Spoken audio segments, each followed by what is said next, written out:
وبشر الذين آمنوا وعملوا الصالحات أن لهم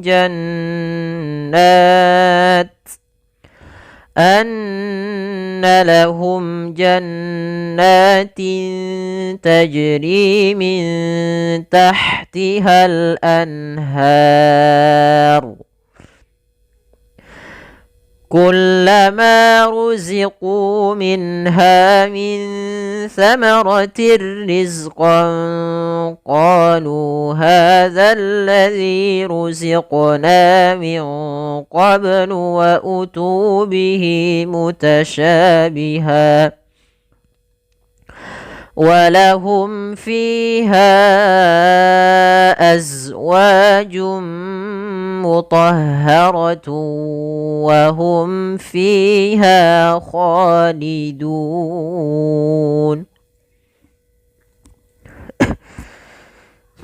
Pada lafaz bacaan wabashshiril ladzina, ini sempurnakan di huruf shin, yang mana shin memiliki salah satu sifat, yaitu sifat tafasyi, yang dimana dimaksudkan adalah intisyarus saut, menyebarnya suara di dalam mulut. Wabashshi, ini jangan dibaca wabassiri, ya, hati-hati jangan sampai terbaca dengan huruf shin. Kemudian pada lafal alladzina, pada lafal al di sini ada bacaan alif lam syamsiyah, yaitu alif lam yang kita tulis tapi dia tidak terbaca. Dia sehingga langsung kepada huruf lam yang bertasydid. Maka al, ya, wabasyirillah, dan lamnya tipis. Kemudian pada lafal alladzina di sini ada huruf dzal, yang mana ketika melafalkan huruf dzal ini jangan sampai terbaca dengan huruf zai. Jangan dibaca wabasyiril lazina. Tapi dia agar menyempurnakan daripada makhraj huruf dzal ini, yaitu kita ujung lidah kita menempel dengan gigi seri atas, gigi seri atas kita, atau lebih kita sedikit gigitnya. Wabasyiril ladzina dzina, sehingga tersempurna dalam pelafalan huruf dzalnya. Kemudian pada lafal dzi sendiri itu ada hukum tajwid berupa mad tabi'i. Kapan terjadinya mad tabi'i, teman-teman sekalian? Mad tabi'i itu ada 3 kondisi. Yang pertama, apabila ada huruf yang berharokat fathah bertemu dengan alif. Yang kedua, huruf berharokat kasrah bertemu ya mati. Yang ketiga, huruf berharokat dhamma bertemu dengan huruf waw. Maka ini dinamakan dengan mad tabi'i. Nah, di sini kita lihat dzi harokatnya kasrah bertemu ya sukun, maka dinamakan mad tabi'i. Panjangnya 2 harokat. Kemudian pada lafal amanu, ada mad badal yaitu apa mad badal? Mad badal adalah mad yang terjadi apabila ada huruf hamzah bertemu dengan huruf mad. Nah, kemudian di sini yaitu huruf amanu. Pada dasarnya amanu, kemudian dia dibadalkan, diganti menjadi amanu, menjadi panjang. Untuk panjang mad badal sendiri yaitu 2 harakat sebagaimana mad tabi'i. Kemudian pada lafal amanu wa amilu, pada lafal nu ada dhammah bertemu waw, maka dinamakan dengan hukum tajwid mad tabi'i. Panjangnya 2 harakat. Kemudian di sini ada alif yang ditandai dengan sifar mustadir. Dimaksudkan adalah alifnya dianggap tidak ada, sehingga dia cukup panjang 2 harakat saja. Kemudian a jelaskan sifat ainnya, ya, jangan dibaca wa amilu, tapi dah a. Dan hati-hati jangan sampai masuk kepada rongga hidung, jangan wa a, tapi dia wa a. Kalau kita pencet hidung kita, itu suaranya tetap mengalir dan tidak berdengung. Kemudian wa amilus solihati. Kemudian di sini ada hamzah, ada alif yang kembali tidak dianggap, ada alif yang di atasnya sifar mustadir, tanda lingkaran kecil. Kemudian di sini alif yang berbentuk seperti ini tanda bahwasanya alif itu dianggap tidak ada dan berkaitan biasanya dengan alif lam.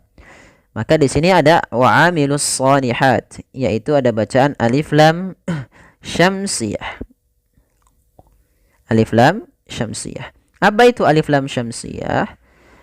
Yaitu alif lam yang dia ditulis tapi tidak dibaca sehingga langsung kepada huruf shad. Kemudian pada lafal shad itu kita tebalkan wa amilus sholihati, ya, ditebalkan huruf shadnya.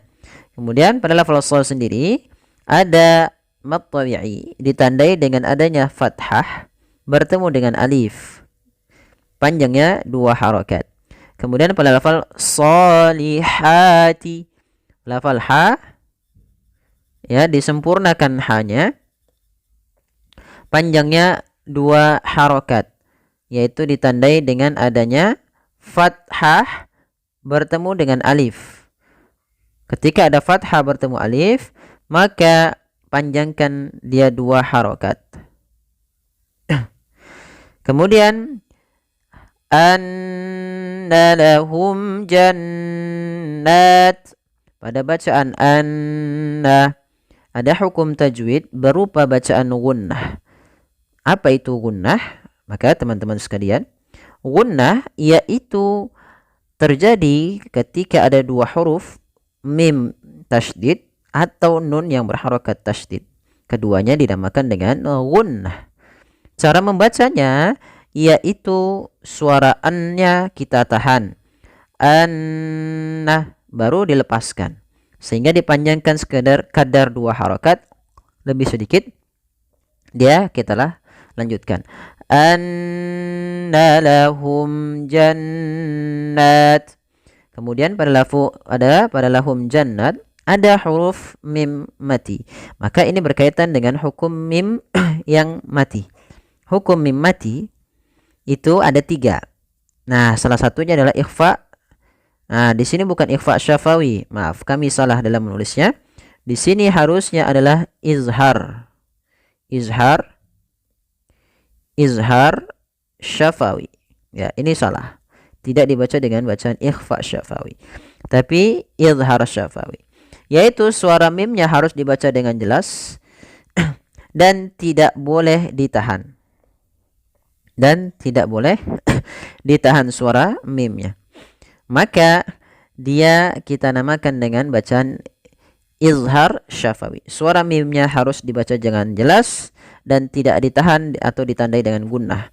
Misalkan anna lahum jannat. Nah, ini nggak boleh karena dia mimnya bertemu dengan huruf jim.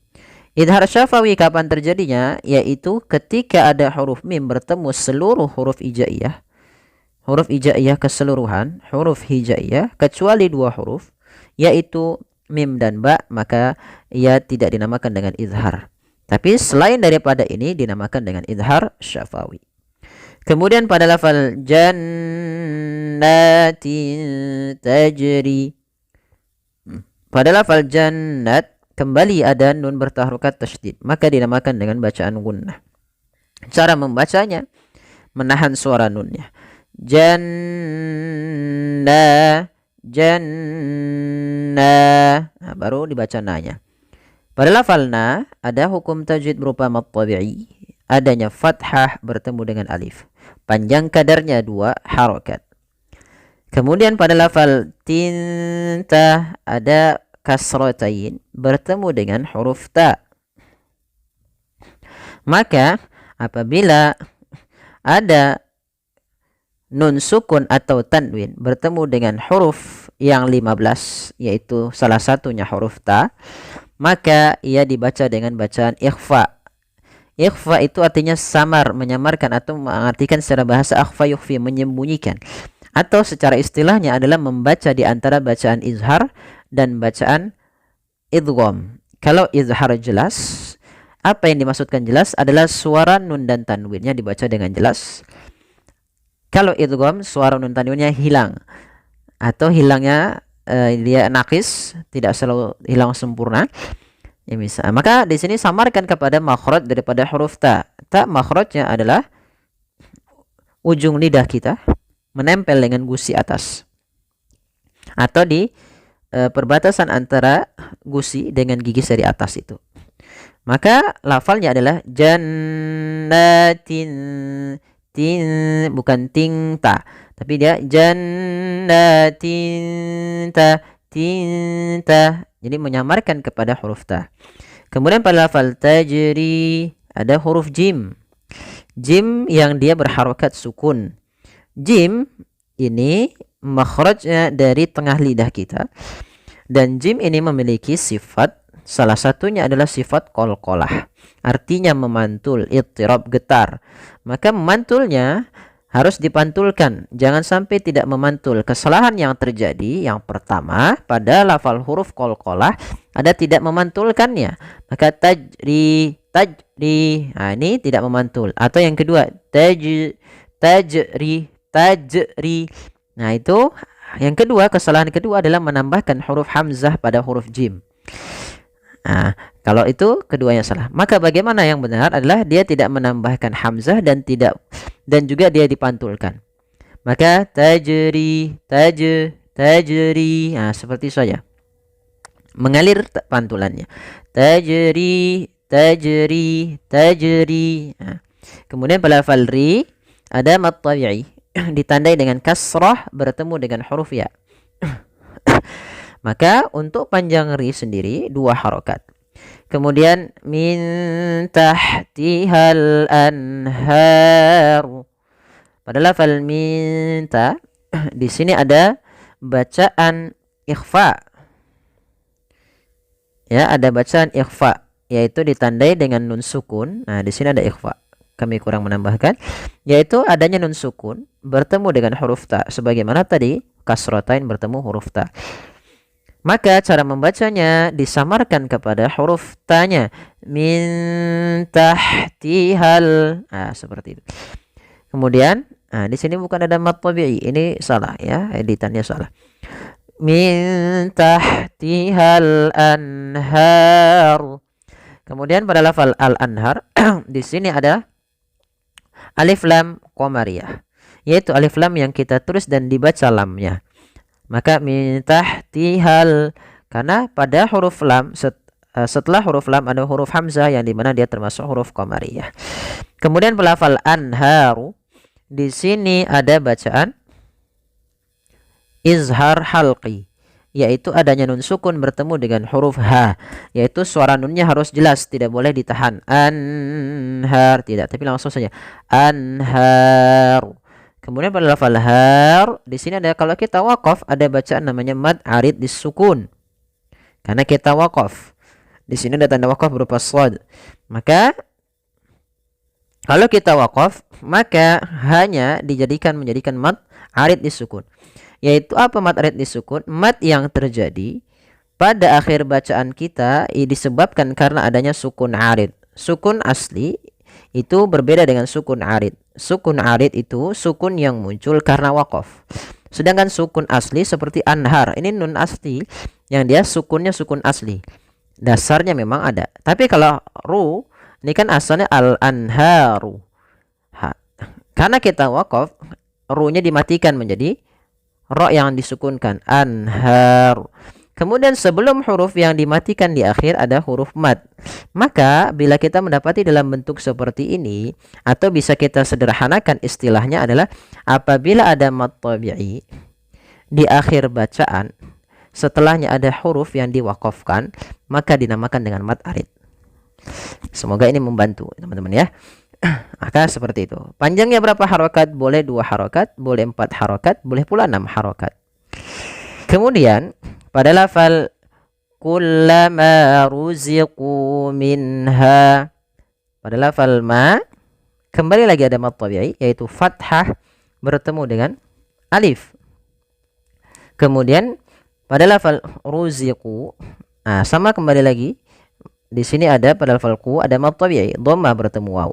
Alif dianggap tidak ada karena di sini tandai dengan sifar mustadir. Minha ada izhar halqi. Ya, di sini izhar halqi. Minha ada dua ada nun sukun bertemu dengan huruf H. Suara nunnya harus dibaca dengan jelas, tidak boleh ditahan. Mad tabi'i ada fathah bertemu dengan alif. Dua harakat. Min samaratir rizqa. Nah, kemudian di sini pada lafal min sa ada bacaan ikhfa, yaitu ditandai dengan nun sukun bertemu dengan huruf tha. Itu cara membacanya, samarkan nunnya kepada makhraj daripada huruf tha. Makhraj tha adalah ujung lidah menempel dengan gigi sari kita. Maka min samaratir rizqa. Kemudian pada lafal samarati ini ada kasratain bertemu dengan huruf ra. Maka dia cara membacanya yang kasratain dimasukkan ke huruf ra tapi tidak boleh ditahan. Maka dia langsung masuk. Nah, di sini kita namakan dengan idgham bila gunnah. Idgham masuk artinya memasukkan bila gunnah tanpa disertai dengan gunnah. Sehingga hanya masuk saja tanwinnya kepada huruf ra tapi tidak ditahan dengan gunnah. Maka samaratir rizqa. Nah, kemudian di sini kita juga namakan dengan idgham kamil karena masuknya nun dan tanwin itu secara keseluruhan. Kemudian rizqan qalu. Pada lafal riz ini sempurnakan daripada sifat zai, yaitu salah satu sifatnya adalah sifat jaharnya, tertahannya nafas tapi mengalirnya suara, yaitu sifat rokhawahnya. Rizqan qalu. Kemudian di sini pada lafal qanqalu ada fathatain bertemu dengan huruf qaf, dinamakan dengan bacaan ikhfa. Cara membacanya yaitu samarkan tanwinnya. Kami sampaikan bahwasanya tanwin itu adalah istilah untuk nun yang disukunkan. Tapi dia hanya suara atau lafaz, tidak ada tulisannya. Sehingga misalkan ban itu sama dengan ketika kita tulis dengan ba dan nun sukun, maka dinamakan nun sukun dan tanwin. Maka samarkanlah suara nunnya kepada huruf qaf. Maka rizqan qalu. Kemudian pada lafal qa ada mad tabi'i, fathah bertemu alif.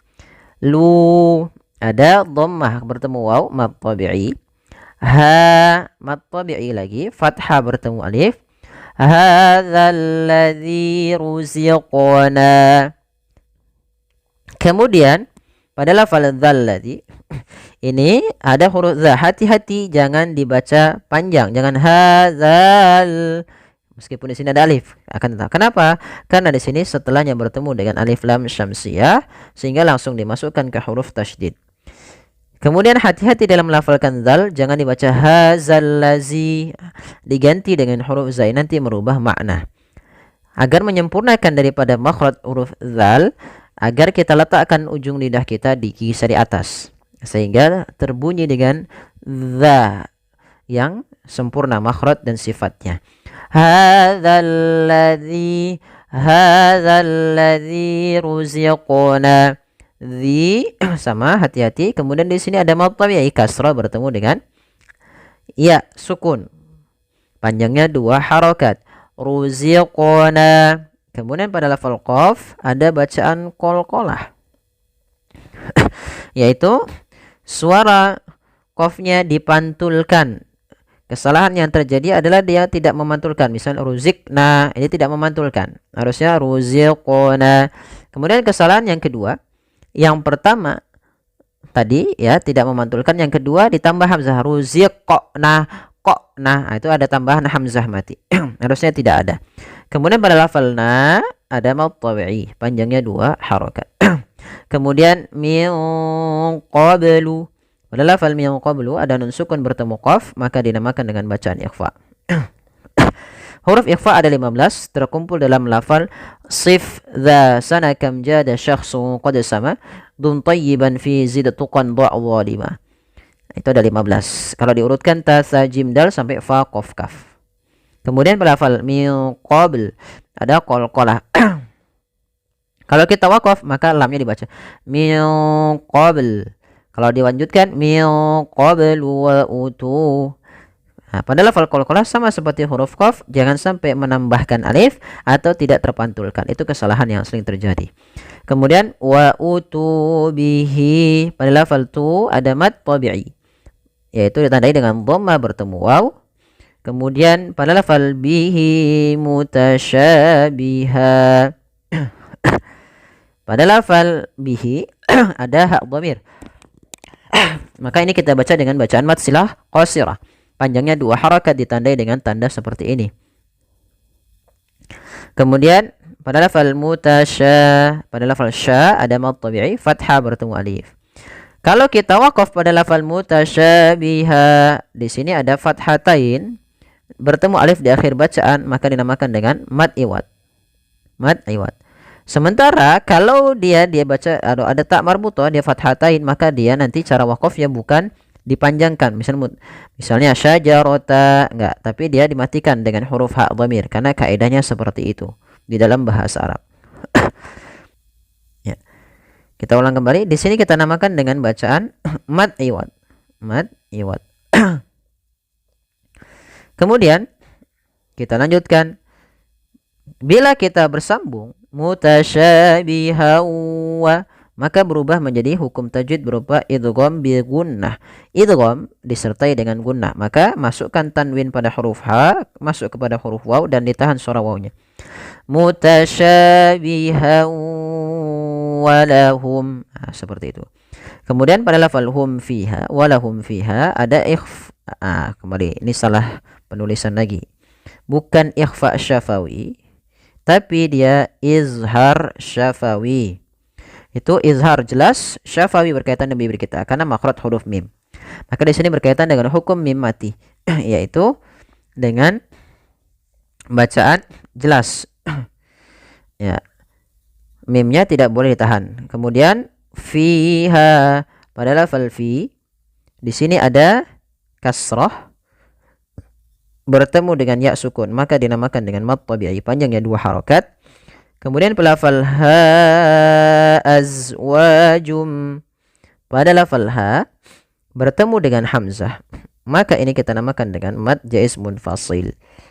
Mad jaiz munfasil merupakan mad yang cabang daripada mad far'i, yaitu mad yang terjadi disebabkan karenanya adanya hamzah. Pada dasarnya ha itu 2 harakat. Karena datang setelahnya huruf hamzah, maka menjadi panjangnya 4 harakat atau 5 harakat.